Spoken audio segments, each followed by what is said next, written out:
एक गांव में करीम नामी कुम्हार की बहुत शोहरत थी। गांव के अर्द गिर्द दूसरी आबादियों के लोग करीम के बनाए घड़े, तसले, कौंडे, प्याले और हांडियां इस्तेमाल करते। करीम के हाथ से बने बर्तन खूबसूरत होने के साथ पायदार भी होते हैं। चिकने घड़े में रखा पानी शदीद गर्मी में भी कई दिन तक ठंडा और जायकेदार रहता।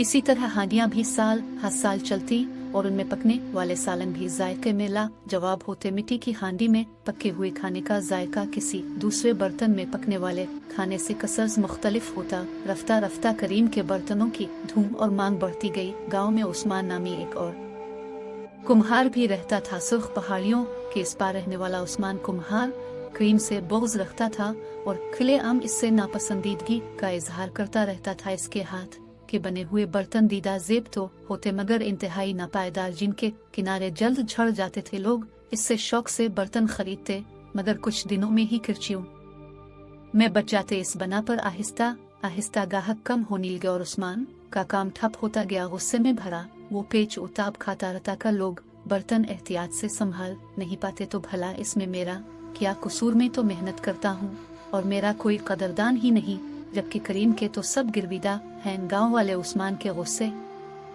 और बदजबानी की वजह से भी इससे ताल्लुक कम रखते थे। करीम बहुत रहमदिल और आजिजाना फितरत इंसान था। वो बर्तन बनाने के लिए ऊंची पहाड़ी के करीब मैदान से सुर्ख और पीले रंग की चिकनी मिट्टी के बोरे भर भर कर लाता। घरा कर मिट्टी को खूब अच्छी तरह छान कर पहले कंकर वगैरह अलग करता। इसके बाद मिट्टी को तब तक छलनी से गुजारता जब तक साफ सुथरी मुलायम मिट्टी का ढेर जमा ना हो जाता। फिर वो अल्लाह का नाम लेकर साफ पानी से मुलायम मिट्टी को गूंद कर खूब अच्छी तरह यकजान करता। गुंधी हुई मिट्टी को घूमते हुए पहिए जिसे चाक कहते हैं इस पर चढ़ाता और बड़े प्यार और तवज्जो से मिट्टी को मतलूबा शक्ल में ढाल देता। तैयार होने वाले हर एक बर्तन को वो एहतियात से खिले सहन में धूप में सूखने के लिए रख देता और आखिर में कच्ची मिट्टी के बर्तन भट्टी में रख कर पका लेता।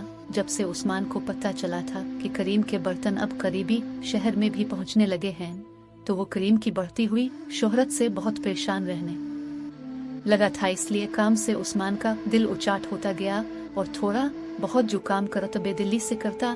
मैं भी तो वहीं से मिट्टी ले कर आता हूँ जहाँ से करीम लेकर आता है। खूब गूंद कर इसी तरह घूमते पहिए पर रख कर मिट्टी को बर्तनों की शक्ल देता हूँ, खूबसूरत नक्शो निगार बनाता हूँ। मगर मेरे बनाए बर्तनों में वो बात क्यों नहीं जो करीम के बनाए बर्तनों में है। सोच सोच कर वो करता रहा। करीम के बनाए हुए बर्तन तवातुर से बिकते रहे। इतना मशहूर होने के बावजूद करीम ने अपने बर्तनों की ना कीमतें बढ़ाई ना ज्यादा काम से कभी जी चलाया। वो इतनी ही लगन और मेहनत से काम करता रहा था। एक रोज उस्मान ने सोचा कि मेरा नुकसान हो रहा है, क्यों ना मैं अपने नुकसान का बदला करीम से लूं। ये सोच कर उस्मान ने एक शाम करीम के घर का रुख किया। घर के वसी वाल सहन के एक हिस्से में चाक और भट्टी लगी हुई थी और उसी तरफ कच्चे बर्तनों को कतार दर कतार सूखने के लिए रखा गया था। उस्मान ने दीवार से सर अलिफाटे कर अंदर झांका तो उसे कोई नजर न आया। इसने पास पड़ा एक पतेरा था और कुछ यूं निशाना लेने की ठानी के एक एक कर के सभी बर्तन टूटते जाएं। इससे कब्ल के वो पत्थर अलिफा चलता नामालूम कैसे इसका पांव फिसला और वो पीछे की तरफ जा गिरो। करीम की मेहनत बर्बाद करने आया था मगर चोट खाकर वापस चला गया है। मौसम सरमा का एक रोशन और खुला खुला सा दिन था। हसन मामूल करीम ने नरम मुलायम गुंथी हुई मिट्टी को घूमते हुए पहिए पर चढ़ाया ही था कि एक फकीर सदा लगाता हुआ इसके घर में दाखिल हुआ और करीम से कहा, अल्लाह के बंदे पानी पिला दे, बड़ी प्यास लगी है। वो करीम के बनाए बर्तनों के पास आकर बैठ गया था। इसे देखकर करीम धीरे से मुस्कुराया और उसने अपने बेटे को पानी लाने का कहा और खुद मिट्टी को हांडी की शक्ल में ढालने लगा। इसकी आंखों में नरमी थी और जिस प्यार से वो बर्तन बना रहा था इसने फकीर को चौंकने पर मजबूर कर दिया था। प्याले से पानी पीकर फकीर का दिल खुश हो गया। कैसा मीठा पानी था और कितना हल्का फुल्का सा प्याला था। ये तुमने बनाया है ना? उसने पिटखने के अंदाज में मिट्टी का प्याला जमीन पर रखा मगर वो फिर भी सलामत रहा। फकीर ने कहा, एक वो उस्मान कुम्हार है जिसके बनाए बर्तन खामखा टूटते रहते हैं, खोखले और पाए से सुना है बहुत निकम्मा है।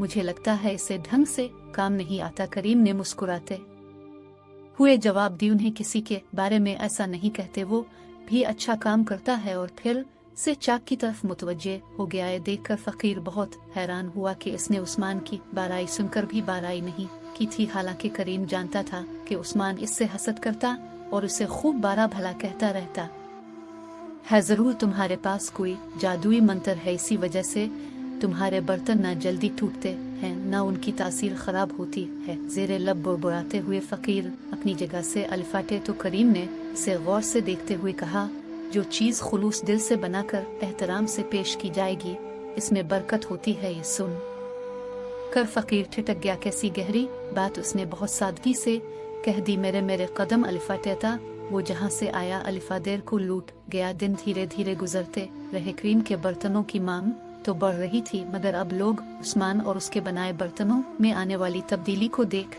कर भी हैरान थे। उस्मान ने लोगों से खामखा लड़ना झगड़ना छोड़ दिया था। काम में इसकी तवज्जो और खुलूस काबिल रश्क हद तक बढ़ चुका था। वही लोग जो उसकी बदज़बानी से तंग थे, अब इसके चेहरे पर नजर आने वाली नरमी और मुस्कुराहट देखकर चौंक अलिफाटती। लोगों के दिल उस्मान की तरफ से साफ होते गए और धीरे धीरे सब इसके हाथ के बने खूबसूरत नक्श और निगार से सजे बर्तन खरीदने लगे। ये बड़ी हैरानी की बात थी कि अब इसके बर्तनों की उम्र बढ़ गई थी। लोगों की शिकायत दूर हो चुकी थी। उस्मान जिंदगी का एक अहम राज जान गया था, मगर ये कोई नहीं जानता था कि इस रोज करीम के घर में फकीर के रूप में आने वाला दरअसल उस्मान था।